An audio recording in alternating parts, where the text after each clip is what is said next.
यासोबतच भाजप म्हणजे पक्ष नाही टोळी आहे असं वक्तव्य देखील संजय राऊतांनी केले। राऊतांच्या टीकेला नवनाथ बन यांनी प्रत्युत्तर दिले।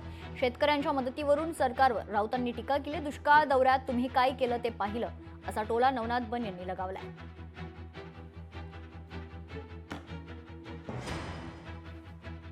फार कंजूस माणूस आहे हा फार कंजूस माणूस आहे। त्यांनी पेशव्यांचा आदर्श घ्यायला पाहिजे होता। पुण्यात फार दिलदार माणसं होती पेशवेकडे। नाना फडणवीस वगैरे 1000ची पळी लावतो उद्धव ठाकरे। उद्धव ठाकरेचं भाषण जर तुम्ही काळजीपूर्वक ऐकलं तर त्यांनी शेतकऱ्यांच्या प्रश्नावरती आवाज उठवलाय। देवाभाऊ कंजूस नाहीत तर देवाभाऊ दिलदार आहेत। देवाभाऊंनी 2017ला कर्जमाफी केली आणि महाराष्ट्रातल्या शेतकऱ्यांना दिलासा दिला। उद्धवजी ठाकरे कंजूसपणा काय असतो तुमच्या दुष्काळ दौऱ्यामध्ये आम्ही बघितलं।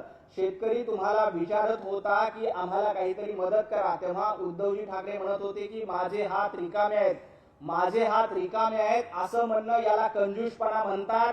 तर शेतकऱ्यांचा सातबारा कोरा करून शेतकऱ्याला आधार देणं याला दिलदारपणा म्हणतात। उद्धवजी ठाकरे तुमच्या तोंडावर मराठवाड्यातल्या शेतकऱ्यांनी सांगितले की आम्हाला तुमच्या कर्जमाफीची दमडी देखील मिळाली नाही, त्याला कंजूसपणा म्हणतात। लोकशाही मराठी ऐका, पहा, जागरूक रहा।